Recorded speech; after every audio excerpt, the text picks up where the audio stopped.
y paso la palabra, pues ya que estamos, a Pablo. A Pablo.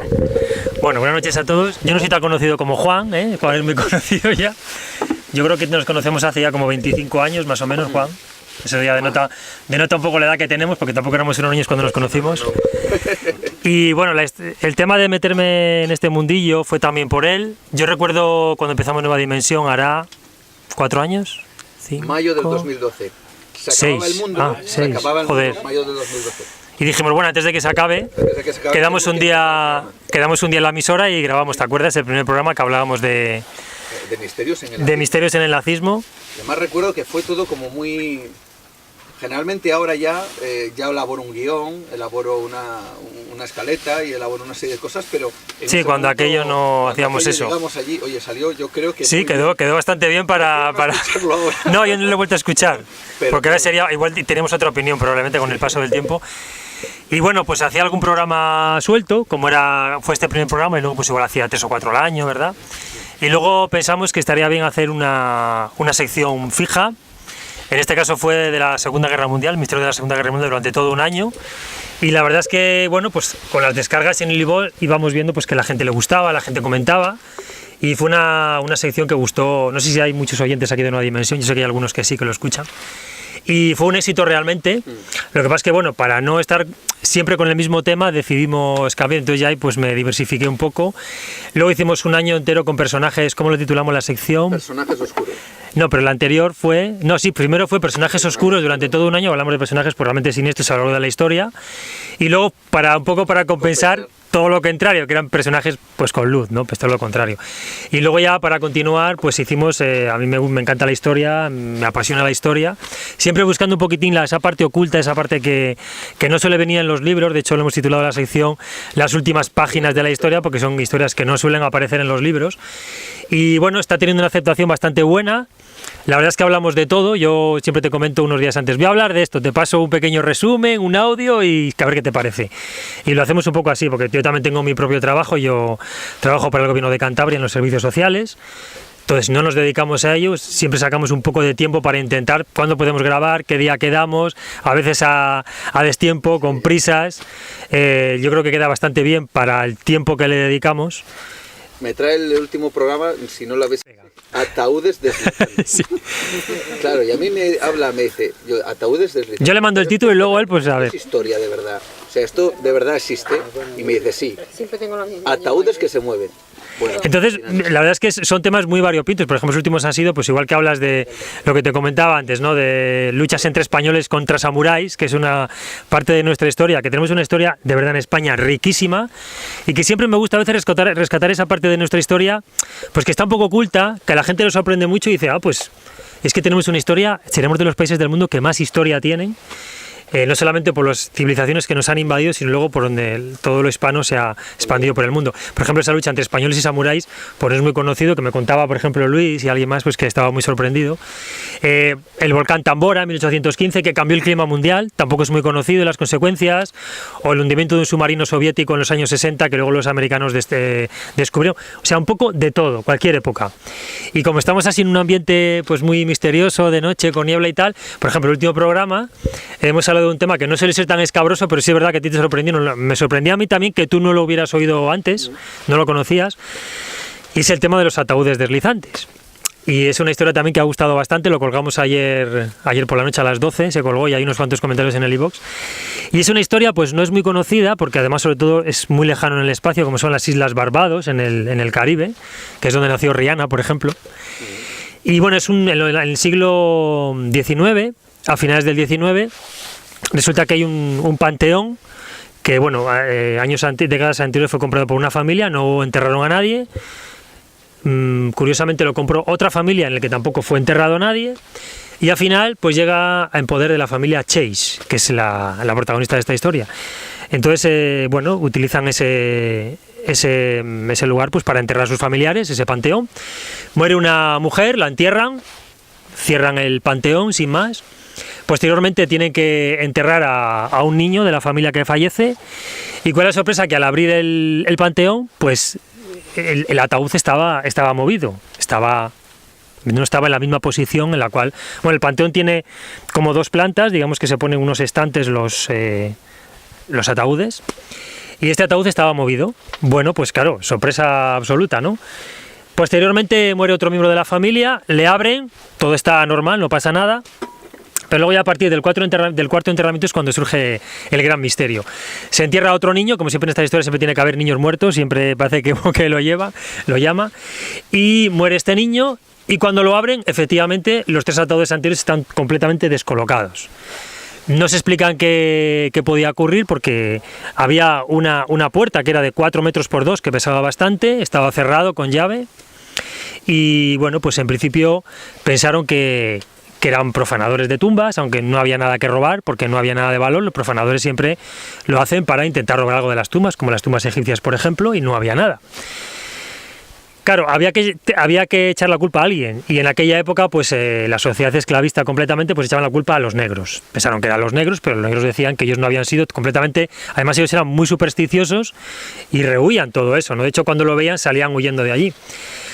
Posteriormente hubo más enterramientos y claro, la gente ya estaba en una isla muy chiquitita, todo el mundo se conocía y todo el mundo estaba expectante del siguiente enterramiento, casi deseando que alguien se muriese de esa familia para ver qué pasaba. Se murió otro miembro de la familia, que también curiosamente fue otro niño. Decir que el primer ataúd era de madera, por lo tanto moverle pues era sencillo, pero bueno, aún así nadie sabía cómo podía haber entrado alguien. Los demás ataúdes ya estaban revestidos de plomo y pesaban 200 kilos, es decir, hacían falta varias personas para moverlos. Cuando vuelven a entrar, efectivamente están todos completamente movidos, descolocados. El gobernador de Barbados, que era británico, era colonia británica, decide pues tomar cartas en el asunto. Lo que hacen es llenarle el suelo de arena para que se marcaran las posibles pisadas, dejar objetos de valor, si era una profanación, pues los objetos de valor se llevarían. Y también lo que hizo fue cerrar la entrada con cemento, y el propio gobernador se quitó su anillo y como sello, en el cemento fresco lo hundió y se quedó ahí. Pasó un tiempo, murió otro miembro de la familia, y lo tienen que abrir, la expectación era máxima, todo el mundo espera, cientos de personas cuando se abría la tumba, el sello estaba en el cemento, nadie parecía haber entrado allí, retiran la puerta y cuando entran están todos completamente movidos. Además la mayoría tenían la parte de la cabeza mirando a la pared, en algunos casos, y los pies mirando a la puerta. Y en algunos casos también estaban, porque unos estaban en estantes y otros en el suelo, estaban al revés, justo al revés. Además, uno de ellos, el de madera más concretamente, estaba medio abierto y salía parte de una de las manos de... Lo revisaron todo, allí no había pisadas, no había humedades, se barajaron luego distintas posibilidades, como por ejemplo un movimiento sísmico, es una zona donde hay muchos movimientos sísmicos, pero el caso es que no se había registrado ninguno durante esa época y en caso de haberse registrado se hubieran movido todos, no solamente los de ellos, evidentemente. Además son 200 kilos cada uno. Se decidió cerrar el panteón, los enterraron en diferentes sitios, eso quedó cerrado. De hecho hoy en día se puede visitar, se puede ver en internet las imágenes, si ponéis en Google Panteón Chase Barbados, hoy en día está abierto, es una de las atracciones turísticas, yo de luego no entraría, pero bueno, la gente que es muy morbosa así, se puede visitar, está abierto, se puede entrar. Pero el caso es que no es el único caso en el mundo, es verdad que es un caso muy extraño, pero no es el único. Porque en Inglaterra, en el siglo XIX, también están registrados 2 casos, en 2 ciudades llamadas Stanford y... son muy parecidos, Stanton y Stanford. Y aquí ya es como versión 2.0, porque aquí ya, en uno de los casos, el ataúd estaba vertical, es decir, se había apinado, apoyado sobre la pared. También increíble. Y en otro caso también había subido un estante, es decir, estaba en este y luego estaba en el superior. También sin ninguna explicación. La verdad es que el tema de Barbados, sí, verdad que se extendió por todo el mundo, incluso Arthur Conan Doyle, el creador de Sherlock Holmes, pues que a mí le gustaban mucho estos temas. Él hablaba de que era algo del más allá, que era algo extraordinario, que no tiene nada que ver con este mundo. Bueno, a él le gustaban esos temas. El caso es que no se ha podido explicar. Hay otro caso en una isla de Estonia, en el mar Báltico también, que ocurrió un caso parecido, también con un panteón de una familia que también le abrieron en 3 ocasiones y en las 3 ocasiones también los ataúdes estaban movidos. Y hay una cosa que coincide, que te sorprendió a ti mucho, que coincide tanto el de Barbados como el de Estonia, y es que en ambos casos, cuando los caballos se acercaban a ese lugar, salían despavoridos de allí, se ponían nerviosos y los caballos salían despavoridos. En los dos casos, los caballos ocurría esto. Se ha intentado buscar una explicación, no la ha habido, aparte del movimiento sísmico. También se habla de posibles corrientes de agua, pero de verdad que el Panteón Chase se revisó a conciencia, hay escritos, está perfectamente documentado. No había humedades, por la altura a la que estaba situado el panteón era imposible, no había grietas, es incluso en el de, si no recuerdo mal, en el de Estonia, incluso se levantó el suelo por si había alguien entrado por alguna... Absolutamente nada. No se ha encontrado ninguna explicación. Pero hay una explicación que dio un autor, no recuerdo el nombre, que me pareció muy curiosa, ¿verdad? Que era muy interesante, que él hablaba, de hecho en internet se puede ver, la posición de los ataúdes es cuando se enterraron y la posición posterior cuando la última vez que se abrió, ¿no? Están todos descolocados. Él dice que esa posición no es casual, que todos forman un ángulo de 120 grados. Es que es mejor ver en el dibujo, es un poco difícil de explicar si no se ve en el dibujo, pero él dice como que imaginaos el mecanismo de un reloj. Los ataúdes grandes y los pequeños son la manecilla grande y la manecilla pequeña. Entonces él dice que ese movimiento de los ataúdes no es casual, no están al azar, sino que siguen un movimiento como si fuera el mecanismo de un reloj. Y en el momento de abrirlo, pues digamos que ese mecanismo está pues funcionando y se detiene. Entonces él dice que es un fenómeno completamente natural, que no se ha repetido, que no se sepa en ningún otro lugar del mundo. Pero ¿cuántos fenómenos naturales hay que no le encontramos ninguna explicación? Y el caso es que suceden. Entonces él decía que posiblemente sea ese mecanismo que existe en la naturaleza, que todavía no lo hemos conocido, no le podemos explicar, pero que está ahí. A mí me hace una explicación, pero bueno, pero ahí está. Y luego también hay otra explicación que habla de que, ¿verdad?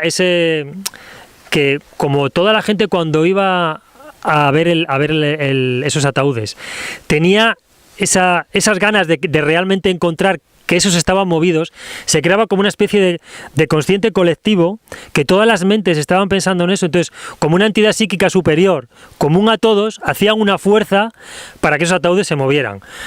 También es una explicación que tela. Pero bueno, a mí me parece muy interesante la del mecanismo del reloj, que se movían como si fuera un reloj y cuando abres está precisamente en ese mecanismo. Quizás si se dejara acabar, quizá volvieran otra vez a su posición original. Desde luego ya no se va a saber porque el Panteón Chase está vacío, cada uno se enterró en su lugar y no se supo más. Pues digo, estas son el tipo de historias que contamos en Nueva Dimensión. Yo intervengo cada 2 semanas, programa sí, programa no, porque como digo, necesita mucho tiempo y bueno, cada uno tenemos nuestro trabajo y lleva bastante tiempo y hacemos lo que podemos. Y bueno, pues si alguno escuchaba Nueva Dimensión y a partir de ahora pues se engancha, pues mucho mejor. Nada más. Muy bien.